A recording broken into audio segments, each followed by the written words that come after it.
Kembali lagi di Cerita Cinta Channel. Jangan lupa like, comment, and subscribe ya. Terima kasih. Malam hari pelangi sudah terlelap, namun tidak begitu dengan Awan. Duduk di sebuah kursi dengan pencahayaan dari lampu belajar, ia membaca lembar demi lembar buku yang diberikan Zidan. Wajahnya pun memerah di tengah kegelapan. Masya Allah, ternyata begituan ada doa-doanya juga ya.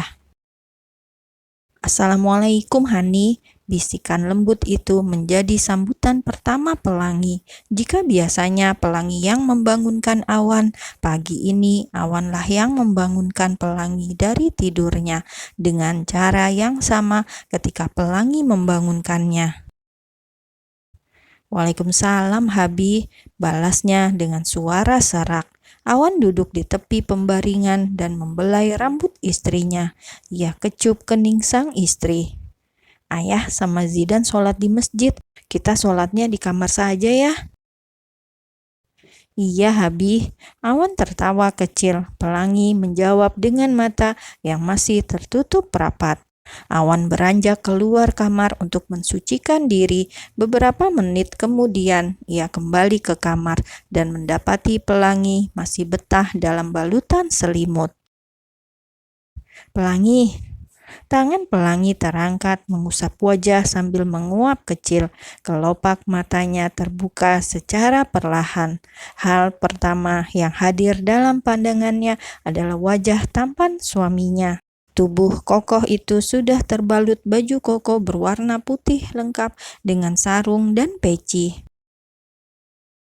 Alhamdulillah, berulang-ulang kata itu terucap dalam hati Pelangi. Bibirnya melengkung membentuk senyuman tipis kala menatap suaminya sedang menggelar sajadah di antara ruang kosong di kamar sempit mereka. Bangun, yuk wudhu dulu sayang. Iya, tunggu sebentar. Pelangi langsung bangkit penuh semangat. Ini adalah awal hari yang sangat baik baginya. Semakin hari, Awan semakin menunjukkan kemajuan positif. Berdiri di belakang Awan sebagai makmum, Pelangi merasakan damai yang tak terkira, hingga rasanya tak ingin saat ini berlalu dengan begitu cepat. Senyum bahagia mengembang dengan sempurna di wajah ayah Ahmad setelah mendengar ucapan Awan yang meminta izin membawa Pelangi kembali ke rumah pribadi mereka. Begitupun dengan Ibu Humairah, merupakan hal berat baginya melepas putri kesayangannya. Namun sebagai orang tua, mereka hanya dapat mendukung keputusan anak-anaknya. Ayah Ahmad bahkan juga dikejutkan dengan keinginan Awan yang akan kembali bekerja setelah 3 bulan cuti. Nah, Awan sudah mau kembali bekerja, tapi bagaimana dengan kakinya? Apa sudah membaik? Tanya ayah Ahmad di sela-sela sarapan pagi. Insya Allah ayah, saya merasa jauh lebih baik hari ini. Lagi pula kata dokter, kakinya harus sering-sering dilatih berjalan. Ayah Ahmad mengangguk masih dengan senyum yang tak pernah memudar. Ya sudah, kalau itu sudah menjadi keputusan Awan, yang penting harus tetap hati-hati dan jangan dipaksakan. Iya ayah. Awan, Pelangi, nanti harus sering-sering kemari jenguk ayah sama ibu. Ibu sering kesepian kalau tidak ada Pelangi di rumah. Tambah Ibu Humairah. Insya Allah, Bu. Pelangi tersenyum menatap sang ibu. Dirinya pun berat terpisah dengan kedua orang tuanya.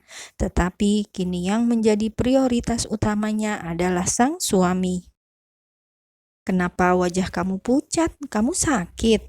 Bu Humairah menatap wajah Pelangi yang pagi itu terlihat sedikit memucat. Tidak apa-apa, Bu. Sepertinya hanya karena belakangan lagi banyak pekerjaan saja. Beberapa hari belakangan, Pelangi banyak menghabiskan waktu di butik miliknya. Pesanan sedang banyak, sedangkan jumlah karyawan terbatas. Alhasil, ia harus ikut turun tangan. Jawaban Pelangi pun tidak serta-merta memuaskan Ibu Humairah. Ia meneliti wajah putrinya yang tampak letih. "Sudah periksa belum, Nak? Apa jangan-jangan kamu hamil?" tanyanya dengan raut penuh harap. Pelangi seketika menunduk malu, sedangkan Awan dan Zidan saling melempar lirikan. "Gimana mau hamil, Bu? Dicolek aja belum?" batin Awan. Awan dan Pelangi berjalan beriringan keluar dari rumah. Hari ini Pelangi juga akan pergi ke butik kecil miliknya untuk memeriksa pesanan yang akan segera dikirim. Mobil Awan yang sudah terparkir dengan gagah di depan rumah dengan seorang sopir yang sudah menunggu. Pelangi menatap heran sebab setahunya mobil tersebut masih dalam perbaikan setelah kerusakan berat akibat kecelakaan yang menimpa Awan 3 bulan lalu.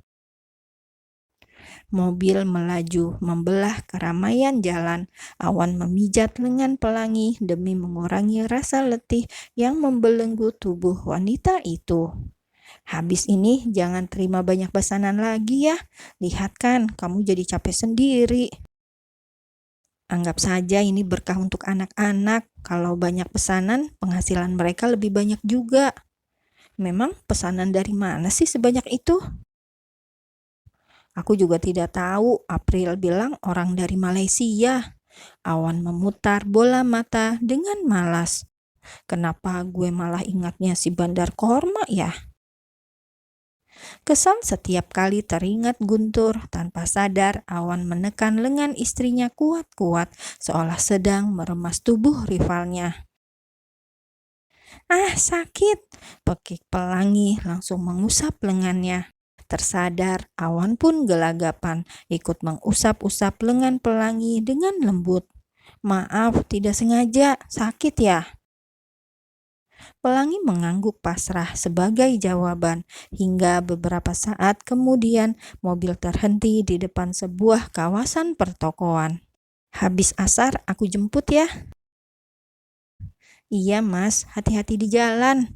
Pelangi mencium punggung tangan suaminya sebelum akhirnya turun dari mobil dan memasuki sebuah ruko kecil berlantai 2, sebuah ruko yang disewanya beberapa tahun belakangan untuk membuka butik pakaian muslimahnya.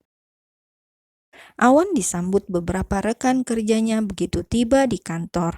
Layaknya seorang karyawan baru, segalanya begitu asing baginya. Ada banyak perubahan di kantor, salah satunya ruang kerja pria dan wanita yang kini dipisahkan.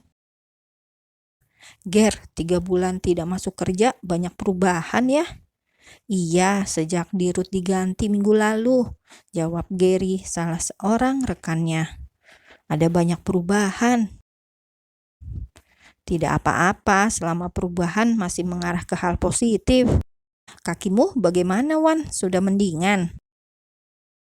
Awan mengulas senyum tipis.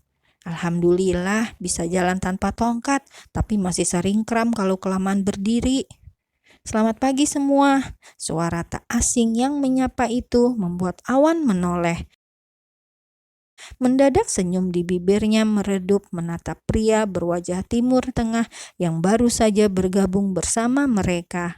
Awan melirik Gary dengan raut wajah penuh tanya. "Itu Pak Guntur, bos baru kita, baru kembali dari luar negeri." Awan terkesiap, namun tak menunjukkan reaksi terkejut yang berlebihan. Begitupun dengan Guntur saat menyadari keberadaan Awan di antara beberapa bawahannya. Keduanya terdiam selama beberapa detik dengan saling tatap. Awan masih belum mampu mengurai rasa terkejut setelah mendapati kenyataan bahwa ternyata pemilik perusahaan tempatnya bekerja adalah perusahaan milik keluarga Guntur. Sang bos ternyata adalah rivalnya sendiri. "Ini siapa? Saya kok baru lihat?"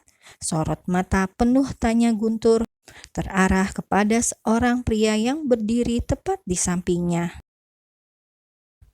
Ini Pak Awan, Pak, pimpinan proyek untuk pembangunan Hotel Grand Arion. Pak Awan baru bergabung kembali dengan perusahaan kita setelah 3 bulan cuti karena sakit. Jelas pria itu. Oh, ternyata ini pimpinan proyeknya. Guntur mengangguk mengerti, lalu kemudian mengulurkan tangan ke hadapan Awan. Selamat bergabung kembali. Terima kasih.